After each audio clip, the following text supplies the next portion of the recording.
Bonjour à tous. On va attendre 2 petites minutes pour commencer, le temps que les D'élus, mais vous le recevez. connectent.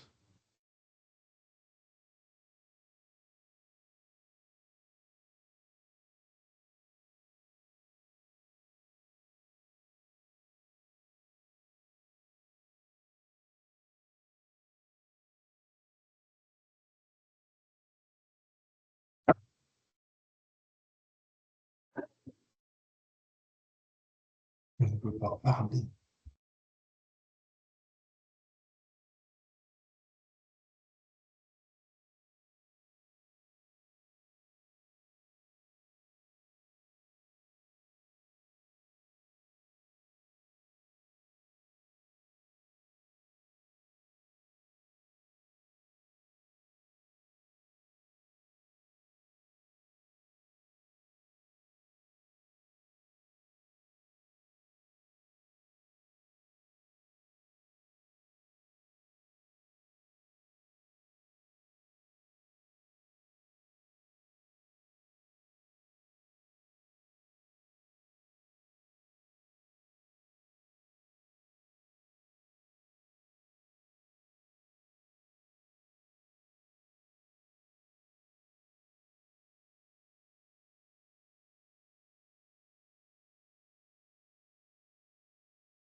Je pense qu'ils n'ont pas commencé.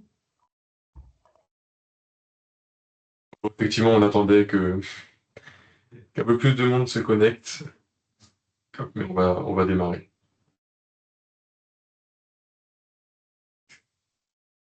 Bonjour à tous. Merci de vous être connectés à ce webinaire de présentation de notre nouvelle offre de service qu'on a baptisé donc Bâti Public.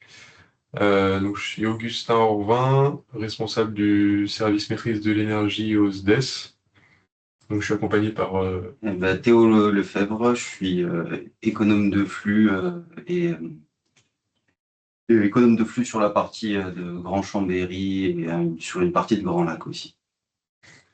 Donc, quelques infos avant de démarrer. Le support qu'on va vous présenter maintenant pourra vous être diffusé à la suite du webinaire. Il y aura également un replay qui sera disponible. Donc, si vous avez des questions, n'hésitez pas à les poser dans le chat. On répondra à toutes les questions à la fin. Là, comme c'est un format court, on va dérouler la présentation et on répondra à toutes vos questions à la fin de la demi-heure. Je vais commencer par vous présenter très rapidement le SDES. On va pas aller dans le détail, c'est pas l'objet de ce webinaire, mais simplement pour faire un petit zoom sur nos pôles techniques. Là, vous avez l'organigramme, donc on est une petite trentaine de collaborateurs. Euh, et donc vous avez un pôle réseau donc, qui est consacré à tout ce qui va être enfouissement des réseaux secs et qui a repris également la compétence éclairage public. Vous avez le pôle chaleur en jaune ici, donc pour tout ce qui va concerner les réseaux de chaleur, le contrat chaleur renouvelable. Et le pôle transition énergétique du SDES, et donc en particulier la maîtrise de l'énergie. Donc on est 5 conseillers en maîtrise de l'énergie au sein de ce pôle. Et donc c'est de ça qu'on va parler dans ce webinaire, à savoir également que depuis les dernières élections, on a la chance d'avoir une élue référente dédiée à la maîtrise de l'énergie, ce qui n'était pas le cas avant. Toutes ces infos-là, si vous recherchez des contacts, vous trouverez toutes les informations sur notre site internet. Donc n'hésitez pas à le consulter. On va prendre un peu de recul pour commencer. Je vais vous présenter voilà, c'est une synthèse de la démarche qui nous a amené à proposer cette nouvelle offre. Donc notre objectif, c'était vraiment d'offrir un service plus complet aux collectivités pour améliorer la performance énergétique de leur patrimoine. Donc on avait au préalable un accompagnement, donc on avait appelé conseil en énergie partagée. Mais il y avait quelques briques manquantes dans cet accompagnement. Donc là, l'idée, c'était vraiment d'apporter un accompagnement sur mesure depuis l'audit énergétique jusqu'à la réalisation des travaux, pour permettre d'accompagner les collectivités dans la réduction de leur consommation et des émissions de gaz à effet de serre via la substitution des énergies fossiles. Donc c'est une démarche qui a été assez longue, comme vous le voyez en dessous. Donc elle a démarré en 2024 avec la définition des axes stratégiques du SDES. Après, on a eu une longue étape d'identification des besoins. Donc on s'est évidemment servi des retours terrain de nos conseillers en maîtrise de l'énergie. On avait également, début 2025, fait passer un questionnaire auprès des collectivités. On a 47 collectivités qui nous ont répondu. L'idée, c'était vraiment d'avoir un aperçu plus global des besoins des communes et des EPCI. Donc il y a différents sujets qui avaient été traités, notamment la stratégie patrimoniale, tous les besoins en termes de diagnostic sur les bâtiments, les besoins d'accompagnement en phase travaux, également sur la partie régulation des systèmes. Donc suite à cette première étape de diagnostic, on va dire, le SDES a fait évoluer ses statuts fin 2025. Donc c'est devenu un syndicat mixte fermé, ce qui nous permet désormais d'accompagner les EPCI en plus des communes, ce qui n'était pas le cas avant. Et on a également intégré à nos statuts la compétence transition énergétique, qui n'était pas mise noir sur blanc jusqu'alors. Et donc là, on est devant vous aujourd'hui parce que on a eu ce mois de juin la validation politique de l'offre par notre bureau syndical. Donc c'était important d'attendre nos nouveaux élus, donc le nouveau mandat, pour valider cette offre euh, qui est assez structurante dans notre fonctionnement. Alors je vais revenir tout d'abord sur la compétence transition énergétique, qui a du coup été mise en place depuis le 1er janvier 2026. Cette compétence, elle va vous permettre d'être accompagné dans vos projets de production d'énergie renouvelable. Donc, on a un poste qui a été créé pour cela et qui va pouvoir vous permettre de faire des analyses d'opportunités, notamment pour l'installation de panneaux solaires photovoltaïques. Et vous pouvez également nous solliciter si vous souhaitez de l'accompagnement sur l'autoconsommation collective. Et l'adhésion à cette compétence, c'est aussi une condition pour accéder à un certain nombre d'accompagnements, et notamment les accompagnements à la maîtrise de l'énergie, et donc à l'offre bâti public qu'on va vous présenter juste après. Donc pour information, il y a des modalités d'adhésion avec une cotisation à prévoir, qui est de 50 centimes par habitant et par an pour les communes, et de 15 centimes par habitant et par an pour les EPCI. Petite subtilité, pour l'adhésion à la compétence, on va parler de la population INSEE, pour le calcul des cotisations. Vous verrez que ce sera différent pour l'offre bâti public. Donc on en vient au vif du sujet avec donc la nouvelle offre d'accompagnement à la maîtrise de l'énergie qu'on a voulu échelonner en trois niveaux, du moins approfondi, on va dire, au plus approfondi, pour vraiment apporter un accompagnement à la carte et en fonction des besoins de chaque commune. Le premier niveau, qu'on a appelé le niveau essentiel, pour ceux qui sont actuellement en convention de conseil en énergie avec nous, il correspond à peu près à ce qu'on apporte aujourd'hui comme accompagnement via la convention. Donc l'objectif, c'est vraiment d'accompagner la commune ou le PCI dans la connaissance de son patrimoine, de l'accompagner dans le suivi de ses consommations et les émissions de GES. Donc je vais le détailler de manière un peu plus précise juste après. Ensuite, on a un deuxième niveau qu'on a appelé engagé, qui vise à apporter un suivi beaucoup plus personnalisé aux collectivités pour faciliter le passage à l'action.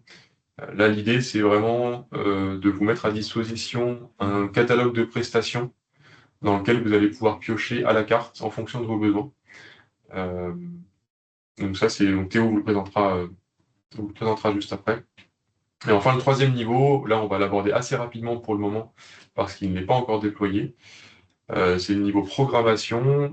Il est lié à une candidature qu'on est en train de mener auprès du programme européen ELENA, qui vise notamment à la création de 2 postes au sein du SDES, pour accompagner les collectivités sur de l'assistance à maîtrise d'ouvrage dans le cadre de travaux de rénovation. Donc là, c'est la brique que vous voyez à droite. Et sur du conseil en gestion immobilière et énergétique, qui est un terme barbare pour désigner un accompagnement à la stratégie patrimoniale.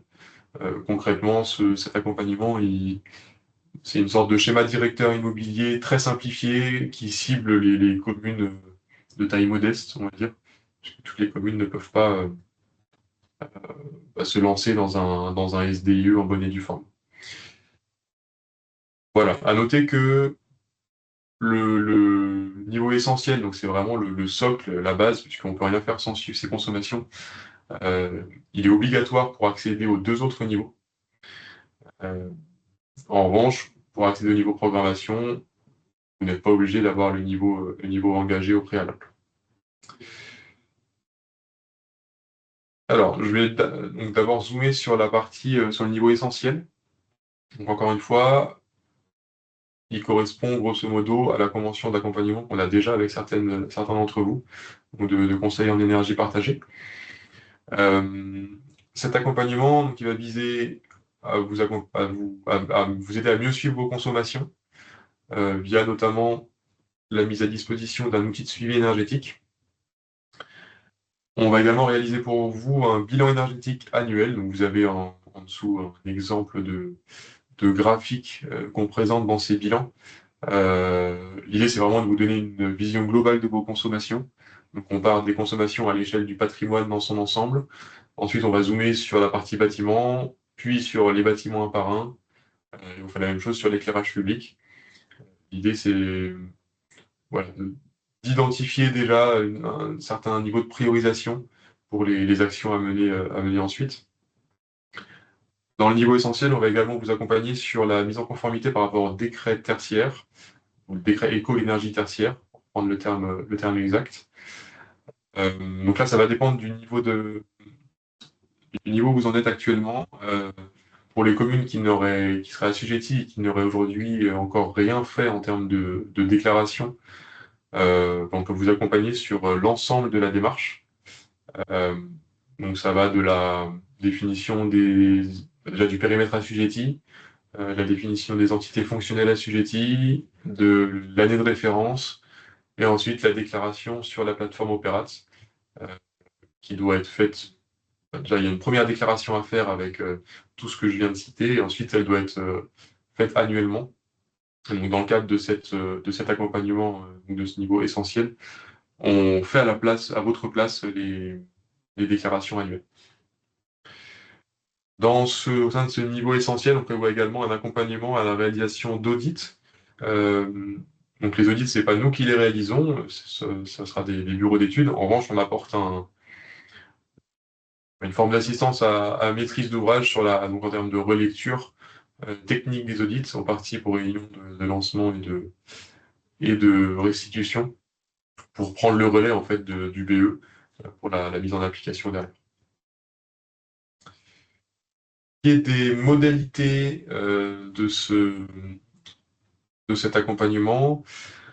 Donc, comme j'ai dit tout à l'heure, la première condition, c'est d'avoir adhéré à la compétence transition énergétique. Donc, cet accompagnement, il va se présenter sous la forme d'une convention de 4 ans. Et donc, il y a une cotisation de la commune, une participation de la commune au coût de l'accompagnement, parce qu'il faut avoir conscience que ça ne couvre pas le coût réel, et donc le temps que ça nous prend. Donc, pour vous donner une idée, on est à 50 centimes par habitant par an, cette fois-ci en prenant en compte non pas la population INSEE, mais la population DGF, puisqu'elle est beaucoup plus représentative de la taille du patrimoine des collectivités. Pour les communes qui ne reverseraient pas l'accise au SDES, on est à 0,75 € par habitant.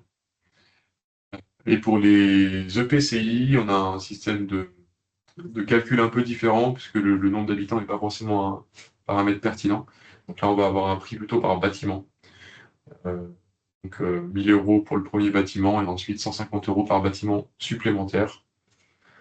Et 150 euros par lot de 10 points de livraison supplémentaires pour tout ce qui va être éclairage public, assainissement, etc. Voilà, pour les communes de moins de 1000 habitants, il faut savoir qu'on a un plancher, enfin pour l'ensemble, on va avoir un plancher de 500 euros par an. Donc vous avez quelques exemples à droite, quelques exemples d'applications pour prendre un peu de recul aussi sur ces coûts. L'exemple d'une commune de 1500 habitants, donc c'est un cas réel, hein, avec une facture d'énergie annuelle de 29 000 euros. Là, le coût de la compétence, du coup, s'élèverait à 750 euros. Le coût bâti public essentiel à 750 euros également. Donc on a un coût total d'accompagnement de 1500 euros par an. Donc relativement négligeable par rapport à la facture d'énergie. Je vais laisser Théo vous présenter la suite. Ouais. Alors, pour ce qui est du niveau engagé, le niveau engagé, il va reprendre la même base que le niveau essentiel que vient de vous présenter Augustin, donc à savoir le bilan, l'accompagnement des critères CR, le suivi des consos. Et du coup, on va ajouter ce fameux catalogue de prestations. Dans ce catalogue, on va retrouver des prestations pour des fiches bâtiments qui vont nous permettre, qui va permettre surtout à la commune de mieux connaître son patrimoine. Des diagnostics sur le confort d'été pour les bâtiments qui sont sujets au surchauffe estival. Des diagnostics sur la régulation et les paramétrages de chaufferie. Des missions qui vont être plus portées sur les aspects réglementaires, avec notamment des diagnostics sur le décret BACS et le décret QAI, donc sur la qualité de l'air intérieur. Et enfin, un dernier diagnostic sur les talents de consommation électrique qui vont concerner les bâtiments très consommateurs en électricité. Concernant les modalités, ça va être assez simple. On va doubler le coût de la participation. Donc, je rappelle qu'il faut prendre le niveau essentiel pour arriver au niveau engagé. Et on va rajouter, donc, pour les communes, à nouveau 50 centimes par habitant sur la population des GF et 75 pour ceux qui ne reversent pas l'assise. Et pour les intercos, on va rajouter à nouveau 1000 euros plus 150 euros par bâtiment, cette fois, et par an, avec toujours ce fameux plancher de 500 euros. Concernant concernant le catalogue de prestations, oui. Là, l'adhésion au niveau engagé va donner accès à un quota de jours d'accompagnement par an qui va varier en fonction du nombre d'habitants pour la commune ou en fonction du nombre de bâtiments si on parle pour une interco. Donc de base, on démarre avec 8 jours d'accompagnement par an. Et pour les communes, on va rajouter 2 jours d'accompagnement par tranche de 1000 habitants. Et pour les intercos, on va rajouter 3 jours d'accompagnement par tranche de 5 habitants. À savoir qu'on aura à chaque fois un plafond de 16 jours d'accompagnement par an. Concernant ces prestations, chacune d'entre elles auront leur équivalence en nombre de jours. Donc en général, ce sera défini en fonction du temps de travail que la mission représente pour un agent. Donc par exemple, un diagnostic régulation, ce sera 5 jours, un diagnostic talent de consommation, ce sera 2 jours. Et la commune va pouvoir dépenser son quota de jours par an sur les prestations qui l'intéressent. À savoir ici que le nombre de jours que vous voyez, il est susceptible encore d'être affiné et aussi d'évoluer chaque année. Donc, par exemple, si on prend l'exemple d'une commune de 1500 habitants, on va retrouver donc le coût de la compétence TE, le coût de la compétence essentielle et engagée, donc ce qui nous fait un total de 2250 euros. Et on va retrouver 10 jours d'accompagnement en plus par an. On a les 8 de base plus les deux de rajout pour la tranche de 1000 habitants. On va faire un zoom sur les descriptions des prestations. Alors, pour ce qui est des fiches bâtiments, les fiches bâtiments, donc je vous ai dit tout à l'heure, ça va permettre à la commune de mieux connaître son patrimoine et de centraliser les données. L'idée ici, on s'est rendu compte par retour d'expérience qu'il y a certaines communes qui des fois connaissent assez mal leur patrimoine bâti et les différents systèmes qu'il peut y avoir. Du coup, on vient faire une visite Et on va analyser l'état de vétusté du bâtiment, on va regarder un petit peu sa performance énergétique et surtout, on va regarder les systèmes qui sont à l'intérieur. Et le but, voilà, c'est de pouvoir tout compiler sur une fiche bâtiment et avoir toutes les informations d'un coup. Pour ce qui est du diagnostic confort d'été, donc là, bâtiment qui est sujet au Surchauffe Festival. Là, ici, on va venir aussi faire une visite. On va faire un état des lieux des sources d'inconfort à l'intérieur du bâtiment. On va venir également poser des capteurs de température qui vont enregistrer sur une période donnée les températures dans le bâtiment pour qu'on puisse se rendre compte de la charge thermique qu'il y a à l'intérieur. Et on va aussi échanger avec les usagers pour qu'ils nous expliquent un petit peu les différentes activités qu'il y a dans le bâtiment et l'utilisation aussi qu'ils ont du bâtiment. L'idée ici, c'est de pouvoir apporter des préconisations à la fois comportementales sur comment on utilise un bâtiment pour se protéger des surchauffes estivales et aussi des petites préconisations techniques. L'idée, c'est pas de déclencher des gros budgets, mais ça peut être quand même des améliorations un peu à la marge et qui peuvent être en lien avec la participation financière proposée par le SDES, petits travaux. Concernant le diagnostic BAX et QAI, donc là, je vous disais tout à l'heure, ce sont des obligations à la mise en conformité, ce sont des aspects réglementaires. Alors, petit rappel, le décret BAX, c'est un décret qui vise les bâtiments avec une production de chauffe importante. Et cet aspect réglementaire oblige ces bâtiments à se munir d'une régulation performante, tout simplement. Et pour le décret QAI, on parle là juste au final de protocoles de ventilation qui vont s'appliquer dans les crèches et dans les écoles. Ici, à chaque fois, la mission, ça va être d'identifier les bâtiments assujettis déjà et d'analyser évidemment les systèmes qui sont à l'intérieur. Et le but, ça va être de déterminer les actions pour la mise en conformité. Concernant le diagnostic régulation, ici, ça va porter sur la régulation donc, en chaufferie. Donc, ça peut être le cas de si un bâtiment consomme vraiment de manière anormale. Et là, ici, la mission, ça va être de faire un état des lieux des systèmes techniques et des réglages qui sont paramétrés sur les machines en chaufferie. En parallèle de ça, on va venir poser des capteurs de température sur les départs et les retours. Et on va venir analyser la cohérence entre les réglages et justement les analyses qu'on a et voir si c'est cohérent par rapport à l'utilisation du bâtiment. Et le but à terme, évidemment, c'est préconiser des actions s'il y en a besoin. Et dernière prestation, le diagnostic de talent de conso. Donc là, on observe si on observe qu'un bâtiment a une consommation importante hors occupation, eh bien là, on va venir faire une analyse de courbe de charge de ce bâtiment et on va venir poser des pinces ampères-métriques dans les armoires électriques directement. Et le but ici, ça va être d'identifier les éléments consommateurs dans le bâtiment, même quand le bâtiment n'est pas utilisé. Donc ça peut être des ventilations, ça peut être des frigos. Et le but ici, ça va être tout simplement en fait, d'apporter des préconisations pour essayer d'abaisser ce talon de consommation. Pour ce qui est de l'adhésion à ces services, ça va se passer en 3 étapes. La première, ça va être déjà donc l'adhésion à la compétence TE par délibération concordante. Donc, il faut que la commune délibère et il faudra que le SDES délibère aussi. À savoir que notre prochain comité syndical, il est le 23 septembre. Donc, pour les communes qui pourraient être intéressées, pensez à le faire avant cette date. Sinon, le prochain est le 16 décembre. Deuxième étape, ça va être la signature d'une convention bâti public pour le niveau essentiel.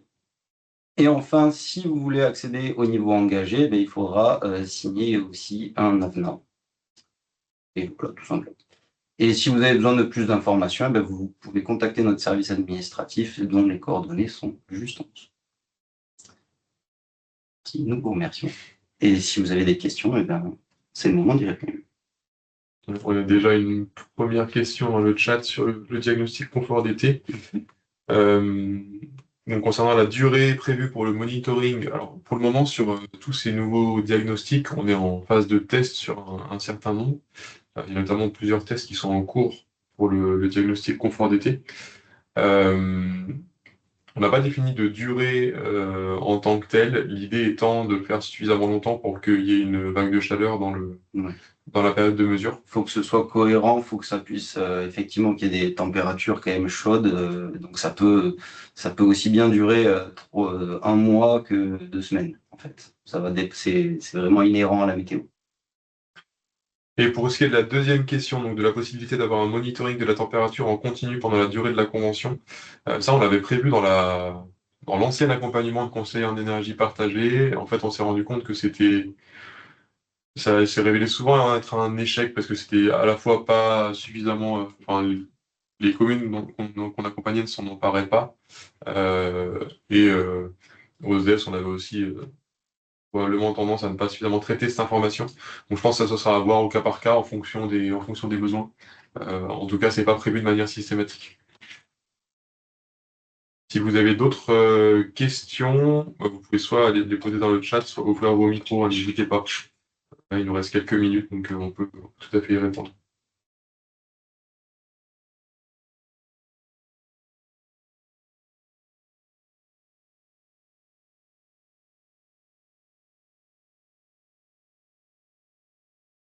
S'il n'y a pas de questions et que tout est clair, on va s'arrêter là. Ah, Une petite question de ouais. mon côté, oui. Donc, Ouais, vous m'entendez? ISO. Ah. On a deux personnes en même temps qui veulent s'exprimer, je crois. Alors, je commence rapidement. Est-ce qu'il y a une mise en place de KPI, enfin d'indicateurs en fait, de performance, de seuil d'alarme, de mise en place d'alarme aussi sur la consommation pour la suivre en temps réel ensuite? Non, les mises à place d'alarme, pour le coup, n'est pas prévu dans l'accompagnement. On l'a pas prévu pour le moment. C'était Monsieur Nouvel qui voulait s'exprimer également, je crois. Je viens de m'exprimer, donc je laisse la parole à l'autre Ah personne. oui, pardon, c'est Sébastien Hérault, du coup. Oui, moi j'avais une question. Donc déjà merci pour ces offres, je trouve intéressant en termes de développement. La question que je voulais vous poser, c'est par rapport à la mise en œuvre des actions, parce que vous avez souvent dit que le but c'était de faire des préconisations. Et pour moi, le but aussi, c'est de mettre en œuvre des actions. Et je pense que dans les retours CEP que vous avez pu avoir, il y a aussi cette difficulté finalement de passer à l'action au-delà des préconisations. Est-ce que dans le cadre des offres que vous développez là, dans cette nouvelle mouture, vous avez prévu d'accompagner davantage les communes à la réalisation une fois que vous avez fait vos préconisations, ou est-ce que voilà, ces offres, c'est déjà de l'instrumentation et savoir ce qu'on doit faire, et c'est vraiment de la responsabilité du maître d'ouvrage que de les mettre en œuvre? Pour la mise en œuvre, il y a plusieurs aspects. Bon, déjà, on a le volet assistance à maîtrise d'ouvrage dont j'ai parlé au début, ça devrait être une brique qui se rajoute toute fin d'année 2026, début 2027 pour les travaux de rénovation globale. Donc là, on a vraiment des postes en interne qui vont être créés. Et à côté de ça, on a également on sort un peu du sujet, mais une centrale d'achat qui va être montée. Alors pour l'instant, on n'a pas défini tous les marchés qu'on allait mettre à l'intérieur, mais l'objectif c'est euh, éventuellement je sais pas si on veut mettre un marché d'isolation de toiture ou ce genre de choses, c'est des choses qui seront possibles. Donc derrière l'idée, c'est de mettre à disposition cette centrale d'achat à l'ensemble des collectivités du territoire. Et donc il y aura un travail il y a d'identification des besoins et on va y répondre au fil de l'eau. Là, ça, c'est en cours. Mais donc, il y a ces deux aspects. Je ne sais pas si ça répond à ton interrogation, Sébastien. Ouais, sur la centrale d'achat, moi je pense que c'est quelque chose d'extrêmement intéressant. Je pense que l'idée c'est vraiment d'appuyer les maîtres d'ouvrage à réaliser, parce qu'on voit à quel point des fois c'est compliqué, juste régler une régulation par exemple. Et voilà, je pense que mutualiser l'action, c'est toujours quelque chose d'intéressant. On a une autre question dans le chat sur notre disponibilité effective, nombre de collectivités. Donc pour le moment, nous sommes donc 5 conseillers en maîtrise de l'énergie. L'idée, c'est que l'effectif, pardon, grossisse en fonction des demandes des communes ou des EPCI. Donc on a effectivement défini un nombre de collectivités seuil à ne pas dépasser pour les niveaux essentiels et le niveau engagé. Et donc si on voit qu'on arrive à saturation, ben on recrutera. Là-dessus, la stratégie est assez claire de notre côté. Donc pour l'instant, on est à 5 et on a encore un petit peu de place. Et après, il n'est pas du tout exclu qu'on puisse recruter. Est-ce qu'on a d'autres questions?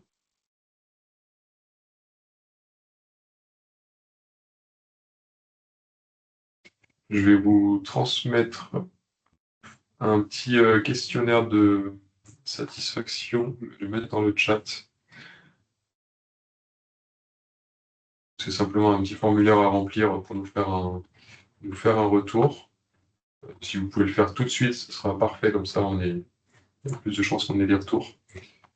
Sinon, il vous sera transmis après.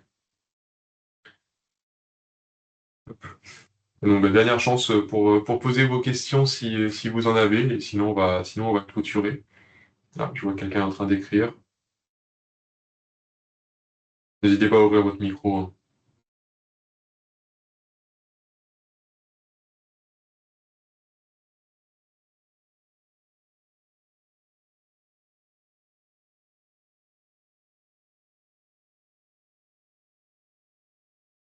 La durée des conventions, donc elle est de 4 ans. Et donc en fait, donc c'est 4 ans pour le niveau essentiel. Après, le niveau engagé, ce sera sous forme d'avenant à la convention essentielle. Donc l'avenant sera sur la durée restante de la convention, en fait. Ce sera maximum 4 ans du coup pour le niveau engagé.